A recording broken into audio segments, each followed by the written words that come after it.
Salut, bienvenue, c'est Igloo, le Mac de l'habitat, avec Cédric Simonin. Bonjour Eric. Qui depuis plus de 4 ans est là, à cette place. Mais les cheveux ne poussent toujours pas, je ne sais pas pourquoi. Non, ça pousse pas. Non, par contre, pourtant. Vous auriez pu vous raser. Mais ça non plus, ça marche pas. Ça, mais ça, c'est le seul C'est pour être tendance. C'est le seul truc qui pousse. C'est pour être tendance, c'est pour ressembler à Roland Garcia, notre expert du jour. Alors non seulement on est à peu près raccord sur les cheveux, sur la barbe, mais en plus sur la tenue maintenant. Ah bah, pas exprès. Hein. C'est un style. Vous vivez ensemble, c'est bon? Non, mais c'est un style Eric. Non, c'est une tendance. Mais on discute, on en parle. Et comment ça s'est passé ce salon 2023 Maison et Objets, parce que c'est le thème de cette émission. Absolument. Avec Roland Mouibienne Garcia. Alors on va en parler de ces tendances 2023. Vous étiez au salon Maison et Objets? Non. Évidemment, l'émission est là. Mais évidemment que j'étais là. J'y étais. C'était il y a des tendances qui se détachent. Oui, il y a de grosses tendances qui se détachent effectivement sur ce salon. Des tâches qui se tendance. Et pourquoi pas. Et c'est printemps-été 2023 les tendances. Ah oui. Parce que c'est comme la mode printemps-été, automne-hiver, vous voyez. Ok. Est-ce que Cédric est dans le ton? Et Cédric est toujours dans le ton, contrairement à d'autres personnes. En fait, mais je parle, personne. Vous savez pourquoi je suis en train de parler? Parce que j'attends sa première question. Mais oui, j'attends. Mais en fait, vous avez fait l'intro à ma place, donc j'ai plus grand chose à dire. Ah oui, pardon. Et sinon, c'est une émission sur l'habitat, on est bien d'accord, non, mais parce que... Ça s'appelle Igloo, c'est le Mac de l'habitat. Voilà, et on parle de déco aussi dans Igloo. Et c'est pas la première fois. Roland Garcia, soyez le bienvenu. Merci. Vous êtes chez vous. On peut y aller, parce que c'est une intro de 25 minutes, donc vous avez déjà bouffé l'émission à vous tout seul. Ouais, il y avait 5 grands sujets que je voulais aborder aujourd'hui, suite au déplacement que a bien voulu faire Roland Garcia. Il a fait un pas sur le côté en allant à Paris, et il nous ramène les tendances et les couleurs, le design des objets que l'on va avoir dans les futurs... dans les prochains mois, les prochaines années, notamment pour 2023. On peut commencer par le design. Qu'est-ce que vous avez pu repérer, dénicher, trouver?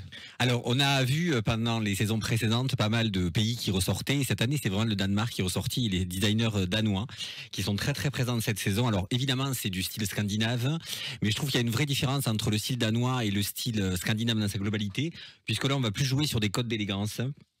Sur des mises en valeur de matières nobles comme le bois, comme le cuir ou le lin. Donc c'est vraiment des choses qui sont mises en valeur. Et puis le style danois, c'est aussi du design. Et j'ai quelques photos à vous montrer. Le design est toujours très simple et très épuré.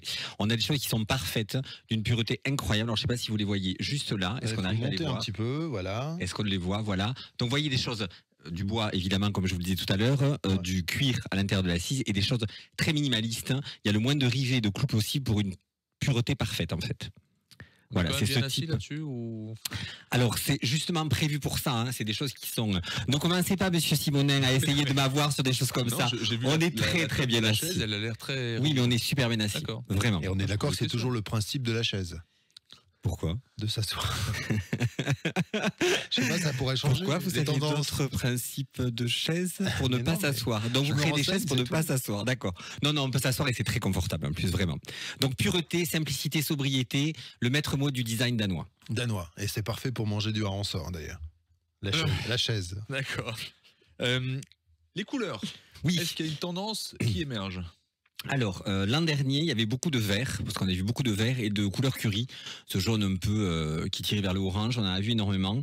Et cette année, ça a totalement changé, puisqu'il y a 2 couleurs fortes qui sont sorties, c'est le bleu, vraiment, et la couleur sable. Alors le bleu, il va se décliner dans toutes les couleurs et dans toutes les tonalités, du plus clair au plus foncé, en passant par le turquoise, le céruléen, le bleu marine, le bleu clair, le bleu clin.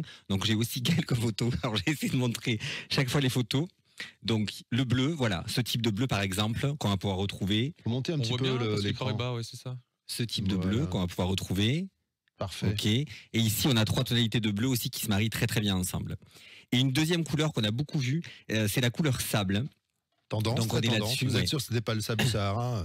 Alors ça peut être. En fait, tout le monde était encore une fois, comme vous savez, toutes les tendances, elles sont attachées à des tendances sociologiques et on a envie de vacances, de s'amuser, etc. Donc le bleu du ciel, le bleu de la mer et le sable de la plage sont importants. Donc on le retrouve et ces 2 couleurs fonctionnent très très bien ensemble. Il est un peu foncé votre sable, non? Puisque ce sont des couleurs complémentaires et effectivement, on peut aller un peu plus haut dans les tonalités, mais ça reste du sable clair en tout cas. J'ai une question qui peut être un peu stupide. La couleur sable, c'est beige? Alors c'est un beige qui a une légère pointe de doré en fait. Bah oui, un peu jaune. Voilà, légèrement, mais pas jaune non plus. Mais pas jaune non plus, c'est vrai. D'accord. Le sable, quoi. Vous partez jamais en vacances à la mer? Si, mais c'est juste pour savoir. Non, mais c'est ça, c'est un beige un peu plus foncé, avec du gris et du doré à l'intérieur, oui. D'accord. Donc bleu et sable. Bleu et sable, c'est des couleurs très tendance, oui, absolument. Ensuite, on a parlé de rayures. Oui. Il y a une mode zèbre, a priori. Alors, comment vous dire ça? Alors, les rayures, c'est pas forcément des rayures zébrées. On est plutôt sur des rayures droites et aléatoires qu'on pouvait retrouver en fait sur les matelas quand on était enfant. Vous savez, ces vieux matelas en toile un peu rêche comme ça, ces couleurs qui étaient ou noir et blanche, ou noir et rouge, ou noir et bleu. Donc on retrouve en fait cette couleur-là et cette tendance-là. On l'a vu beaucoup sur des canapés, sur des sièges, et puis on la voit aussi sur du mobilier. Pour donner un peu de style à un meuble, on va créer des rayures sur le dessus du mobilier. J'ai aussi des photos, n'est-ce pas? En fait, voilà. Juste pendant qu'il cherche la photo, c'est comme il a un passé à Fleury-Mérogis, ça lui rappeler un petit peu ses souvenirs. Et comment est-ce qu'on peut dire des choses pareilles? Je ne sais même pas ce que c'est Fleury-Mérogis. Moi, je trouve ça dégueu de balancer. Mais oui, je trouve aussi. Et Alcatraz plutôt. Alors oui, pas Fleury-Mérogis, mais Alcatraz. C'était les rayures comme ça, Alcatraz, exactement. Mais je ne suis jamais allé à Alcatraz, beaucoup trop jeune. Et voilà. Trop lu Lucky Luke peut-être. Voilà. Donc ça, c'est vraiment ces tendances-là. Alors on le retrouve, comme je vous disais, sur des canapés, par exemple, comme celui-ci, qui sont très sympas. Pareil, c'est un canapé danois aussi. Et puis on va le retrouver sur des sièges comme cela. Voilà. Donc c'est très sobre, très élégant. Par rapport à ce que je vous ai montré l'an dernier, on était quand même sur beaucoup de couleurs, etc. Cette année, c'est vraiment très sobre. Le salon a été beaucoup plus sobre. Mais c'est sur les meubles. Là, on n'est pas sur les papiers peints, comme on a déjà évoqué, les rayures aussi. On est vraiment. En fait, quand c'est une micro-tendance qui commence à arriver, elle va petit à petit aller sur le. Alors sur le papier peint, ça existe déjà depuis longtemps. Chez les Anglais, on le fait beaucoup. Alors c'est souvent des rayures qui sont de la même dimension. Là, on est plutôt sur des rayures aléatoires. Et ici, c'est le fait d'utiliser plutôt une matière brute pour mettre en valeur la rayure en fait. Mais rayures sur les murs, rayures sur les meubles, c'est pas un peu très rayé là? Si vous portez un pyjama rayé, vous pouvez mettre dessus, on vous verra pas, ça peut être sympa. Comme dans Le Père Noël est une ordure, je sais pas si vous vous souvenez, il portait un costume prince de Galles sur un prince de Galles, vous le voyez pas. Non, il faut encore une fois toute une histoire de dosage. Mais si on met des canapés et des meubles rayés, il faut éviter effectivement d'avoir du papier peint rayé. Donc c'est pas parce que c'est une tendance qu'il faut tout mettre à la tendance. Non. D'accord. On est bien d'accord. Voilà. Moi j'ai peur. Cette phrase, je vais la noter. C'est pas parce que c'est une tendance qu'il faut tout mettre à la tendance. Cédric Simonin. Dans votre prochain livre. Vous commencerez par ça. Exactement. Alors on parle des tables déstructurées et ovoïdales. Oui, c'est un peu dur à dire, mais c'est simple en fait. Voilà.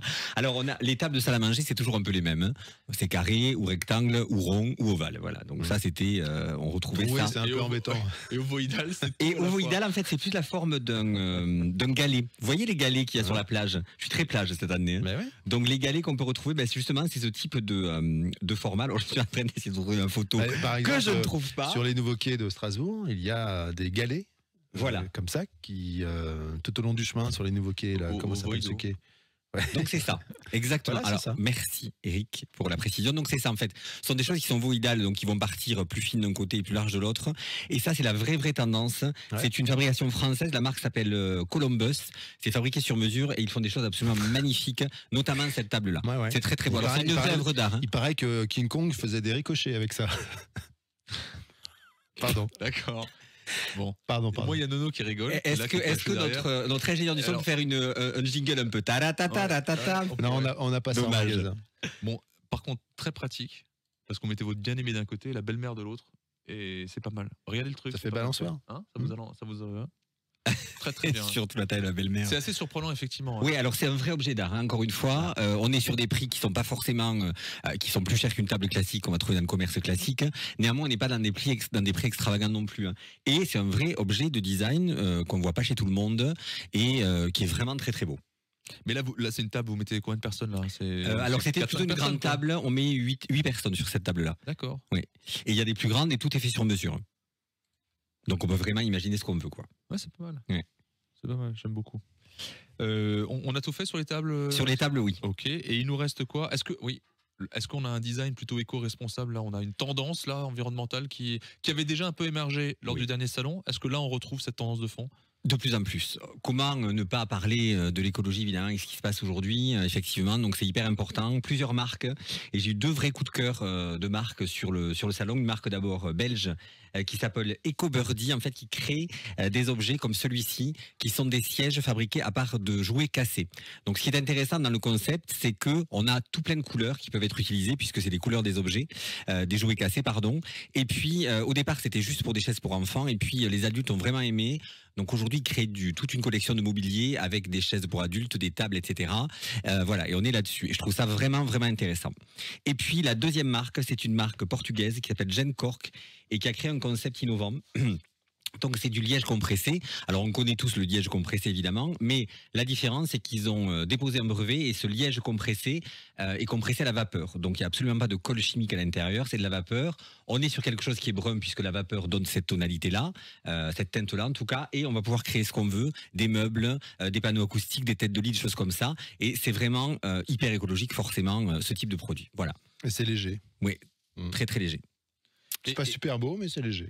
Alors, j'ai quelques... Vous voyez, sur du mobilier comme ça, on va mixer avec du verre, par exemple, des choses comme ça, on peut vraiment faire de très très beaux objets. Voilà. D'accord. Une question là par rapport au... Je reviens sur les meubles danois en cuir, etc. Est-ce que le cuir vegan, ça se fait, ça Est-ce qu'il y a une tendance qui arrive ou Si, alors il y a du cuir à base de bananes, d'ananas, de champignons, etc.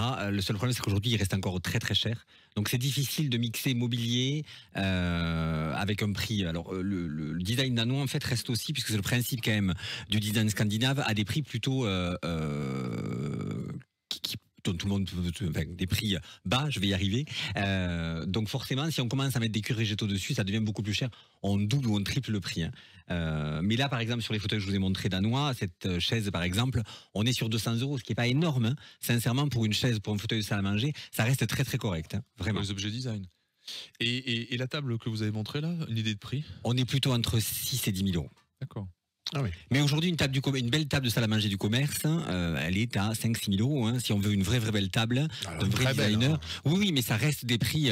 Une table de salle à manger comme celle-ci, on l'aura à vie. Hein. Vraiment. Ouais. Enfin, ça peut se démoder aussi. Je pense pas. Non, vraiment. Non, okay. Ce genre de... C'est une vraie œuvre d'art. Hein. Regardez les meubles de design comme les chaises de Barcelona. Elle a été créée dans les années 20, ça s'achète toujours autant. Et ça fait 100 ans que ça existe. Ouais. Et c'est toujours des chaises qui sont hyper tendance. Tous les objets de design aujourd'hui qu'on aime, comme la lampe Pipistrello, ce genre d'objets-là, qui sont des objets qui ont 50, 60, 100 ans, sont toujours des objets classiques du design qu'on va remettre dans toutes les décorations. Mais ça marche pas avec tous les objets. Non, bien sûr que non. Mais ce type d'objet-là, si. Ok. Merci à vous deux.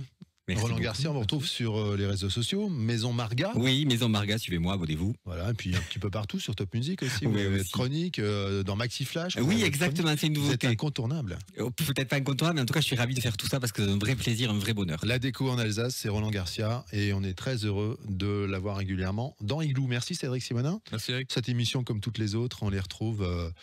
on la retrouve et on les retrouve un petit peu partout sur les plateformes de podcast, topmusic.fr bien sûr, et puis la chaîne YouTube et Igloo en air, c'est sur Facebook. Salut.